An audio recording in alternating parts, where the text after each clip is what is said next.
Құдай мен халықтың арасындағы келісім нені білдіреді? Және де ол адамдарға қандай жауапкершілік жүктейді? Иә, Құдай, біз саған сенеміз, біз сенің сөзіңді бұлжытпай орындауға уәде береміз деп олар алдыңғыда да екі рет уәде берген, иә. Бірақ екі ретінде де өз уәделерінде тұрмайды халық. Бұл тарау арқылы біз нені байқасақ болады? Құдайға не керек? Құдайға мінсіз адам керек па? Жоқ, мінсіз адам да керек емес. Құдайға қалай айтсам, қарым-қатынас керек болды. Бар өмірімді, Құдай, мен саған арнаймын. Сенің сөзіңе мойынсынуға арнаймын деген екі жақтан келісім болды. Құдай мен адамның келісімі. Енді адам өз келісімінде тұра алмайды екенін Құдай білген жоқ па? Әрине білді. Бұл жерде біз нені көреміз? Құдайдың рақымшылығы. Құдай алдын ала білді олардың өз сөздерінде тұра алмайтынын да, күнә жасайтынын да, жалған тәңірлерге табынып кететінін де білді. Бірақ бұл жерде таңдау бар. Ең басты нәрсе таңдау. Құдай сол пайғамбарлар арқылы адамдарға өзінің сөзін жеткізген. Ал бүгінгі күнде бізге ондай пайғамбар керек емес та, мысалға. Біз Құдаймен тікелей қарым-қатынаста боламыз. Кім арқылы? Иса Мәсіх арқылы.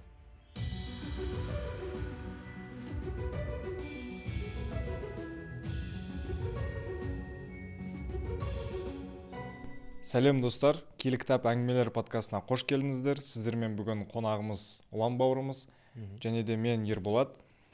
Ұлан бауырымыз, сіздер алдыңғы подкасттарда Мысырдан шығу, Құдайдың әділдігін көрдіңіздер, Құдайдың құдіреттерін көрдіңіздер. Және де осы 24-ші тарауда сізге сұрақтарымыз бар. Мысырдан шығу 24-ші тарауда Құдай мен халықтың арасындағы келісім нені білдіреді? Және де ол адамдарға қандай жауапкершілік жүктейді?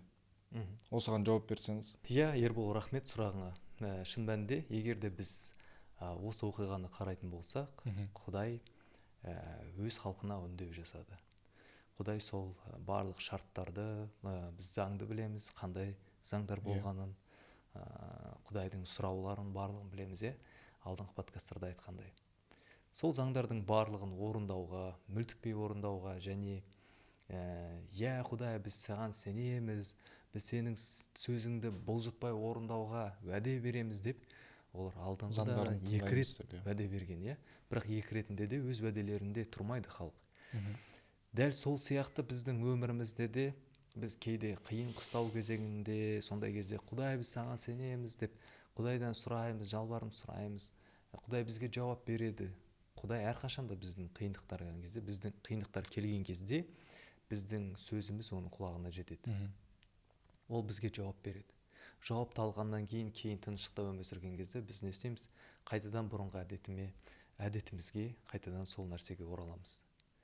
Дәл сол сияқты бұл халықта Құдай өзінің күшін көрсеткен кезде, Құдай сол проблемадан, мәселелердің барлығынан, қиындықтарын алып шыққан кезде барлық адамдар сондай жігерленді. Құдайдың ең үлкен бір көрінісін көрді десе болады. Осы 24-ші тарауда оқысақ, Құдай аспаннан бүйтіп бұлт боп түскен кезде бүкіл жер құрып кететіндей болып көрінді дейді. Сол Құдайдың құдіретін, ұлылығын көрген кезде олар сондай қатты жігерленді. Құдай бізбен бірге.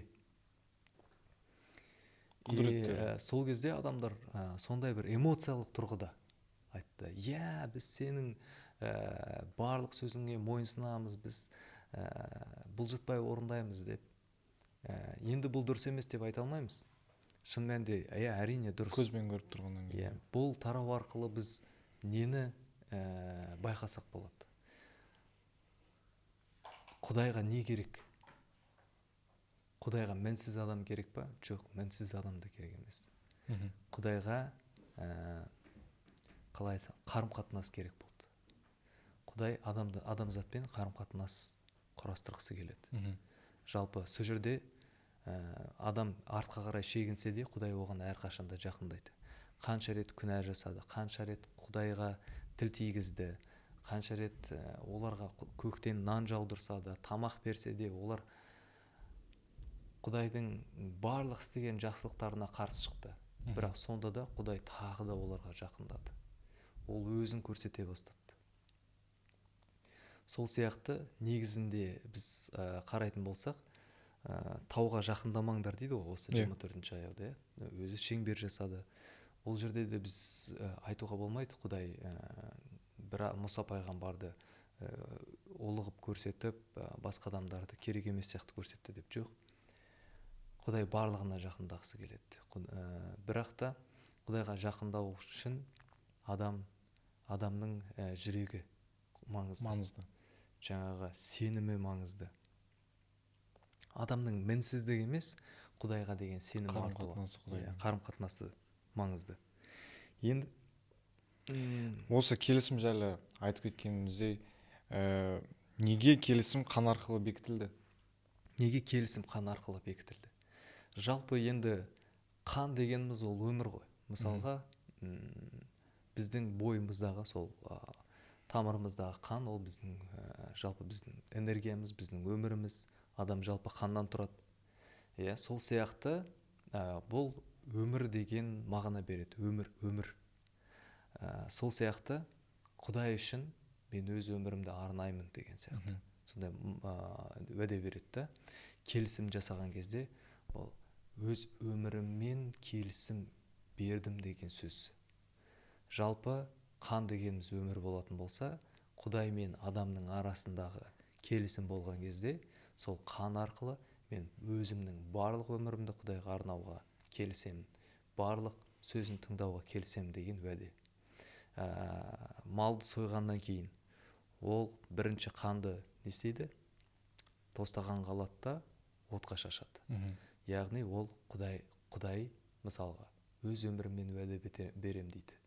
Яғни Иса Мәсіх арқылы кейін өз өмірімен бізді құтқарып алды.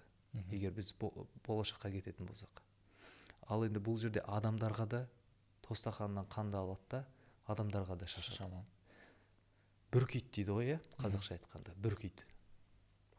Ол кезде де мағына жаңағы адамдар да бар өмірімді Құдай мен саған арнаймын, сенің сөзіңе мойынсынуға арнаймын деген екі жақтан келісім болды. Құдай мен адамның келісімі. Енді адам өз келісімінде тұра алмайды екенін Құдай білген жоқ па? Әрине білді. Бұл жерде біз нені көреміз? Құдайдың рақымшылығын. Құдай алдын ала білді олардың өз сөздерінде тұра алмайтынын да, күнә жасайтынын да, жалған тәңірлерге табынып кететінін де білді. Бірақ бұл жерде таңдау бар. Ең басты нәрсе таңдау. Келісімге бару немесе бармау болды оларда. Құдаймен келісім жасағаннан кейін осы үлкен жаңағы іс арқылы, осы құрбандық арқылы, қан арқылы олар бір-бірінің арасында сондай бір қарым-қатынас құрып келісім жасады. Құдай біле тұра неге ондай келісім жасады деген сұрақ келетін болса, онда Құдайдың рақымшылығын біз тағы да түсіне бастаймыз. Құдай рақымды болғандықтан, Құдай әрқашанда адамзатқа жақындағысы келеді, оны кешіргісі келеді. Түсінген бойынша әрдайым бірінші қадам жасайды.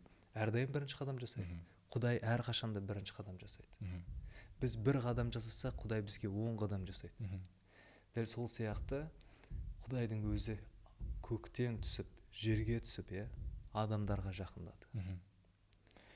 Бағана сіз айтып кеткендей, Мұса тауға шықты ғой. Сол кезде халық таудың астында қалды, жерде қалды. Сол нені білдіреді? Бағана айтып кеткендей, бұл жерде өте қарапайым мағынасы. Құдайға жақындау үшін сен сол статус дейміз ба, не дейміз? Мінсізден бұрын Құдайға сенім артқан, Құдайға жақын адамдар, Құдайды көре алатын адамдар. Өйткені біздің бойымызда күнәға толы өмір сүріп жатсақ, ал Құдай болса ол құдіретті, ол пәк таза болғандықтан біз нұр мен түнек бірге бола алмайды ғой, жақындаса алмайды. Сондықтан да адамзат бұл жерде өте үлкен мағына негізінде. Адамдар Құдайға жақындай алмады, Құдаймен тілдесе алмады. Олар қорықты. Ал Мұса пайғамбар болса, ол Құдай шақырылған адам. Ол өзі таңдалған адам, ол шақырылған адам. Тек қана Мұса пайғамбар емес, және оның жаңағы көмекшілері, сол жерде ру басшылары дейміз ба, сол адамдарды да Құдай оларды да шақырды. Осы тауға шақырылған Мұса пайғамбар тауға көтерілді ғой. Иә. Соны қазіргі уақытта осы тайная комната дейді ғой. Сонымен салыстыруға келе ме? Тайная комната дегенде Өзінің бөлмені деп айтады ғой. Иә. Қазіргі таңда бағушылар. Құдаймен енді ол заманда қазір қараймыз. Ол заманда Иса Мәсіх біз үшін әлі өлген жоқ. Егер де ойланып қарайтын болсақ, біз үшін әлі құн төленбегендіктен біз әлі лайықсыз болдық. Құдаймен тілдесуге, Құдаймен сөйлесе алмайтын болдық. Иса Мәсіх келгеннен кейін оған сену арқылы, оның пәк қаны арқылы біздің күнәларымыздың барлығын өз мойнына алғандықтан біз Құдаймен тікелей қарым-қатынаста боламыз. Біз дұға ете аламыз. Дәл сол сияқты ол бұрынғы заманда ойлайтын болсақ, тек қана пайғамбарлар ғана Құдаймен тілдесетін болған. Өйткені олар арнайы шақырылған адамдар, Құдайдың таңдап алған адамдар болды. Құдай сол пайғамбарлар арқылы адамдарға өзінің сөзін жеткізген. Ал бүгінгі күнде бізге ондай пайғамбар керек емес та, мысалы. Біз Құдаймен тікелей қарым-қатынаста боламыз. Кім арқылы? Иса Мәсіх арқылы тікелей қарым-қатынаста боламыз. Сондықтан бізге бір жерге, бөлмеге жасырыну, немесе қай жерде болу, оның барлығы өте қатты бір маңызды деп айта алмаймын. Иә, тыныш уақыт деген нәрсе болады, бөлек, өзің жалғыз, тек қана Құдай, сен бірге тыныш уақыт өткізу. Бірақ ол определенный бір таңдалған бір бөлме немесе басқа нәрсе емес. Ең басты нәрсе, сен сол жерде өзіңмен және Құдаймен бірге уақыт өткізсең, сол бір Құдайға арналған бір уақыт, Құдаймен тілдесу бір уақыты деп. Бағана сіз айтып кеткенде Құдай келе деп айттыңыз, Құдай пәк таза деп айттыңыз.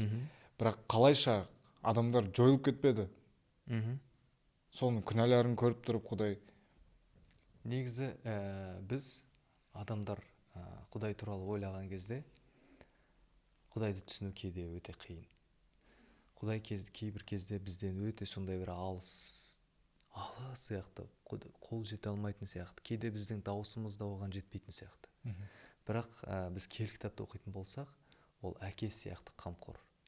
Яғни әке өзінің баласына қалай жақын болатын болса, Құдай да бізге негізінде шынымен де солай жақын болғысы келеді, және ол бізге жақын.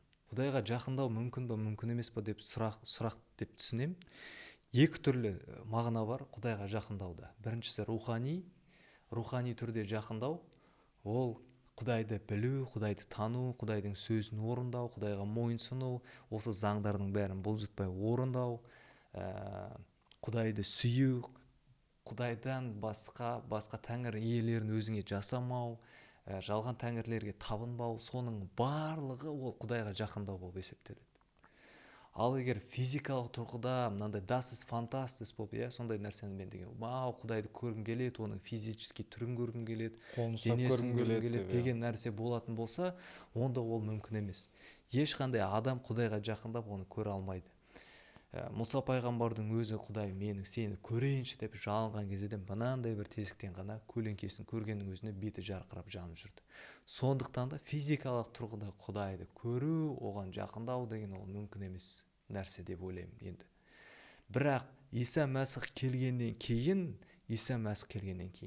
Құдай мен адамзаттың арасындағы келісім жаңағында қан бүркіді ғой, тостағанға бүйтіп. Құдай өміріне, қан дегеніміз өмір болатын болса, адамдарға да Құдай құрбандыққа да қан бүркілді. Сол кезде ол нені білдіреді? Өмірді беру.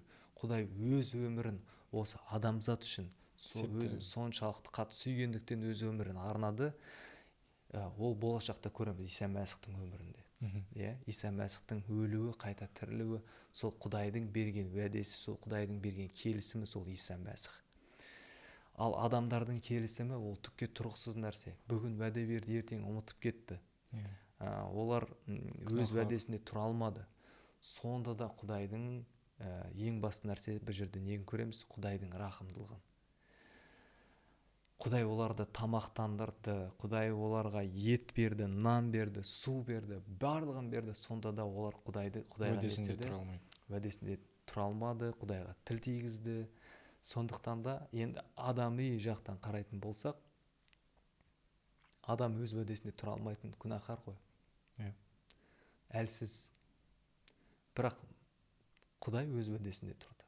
Құдайдың заңы да мінсіз, өзі де мінсіз, Иса Мәсіх те мінсіз өмір сүріп, осы әлемде біз үшін, сен үшін, мен үшін, барлығымыз үшін құрбан болып, өз келісімін Құдай нақты орындады.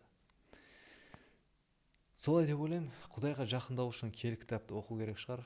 Киелі кітапты оқу, Құдайдың заңын білу, Құдайдың сүйіспеншілігін түсіну, Құдайдың рахымын түсіну.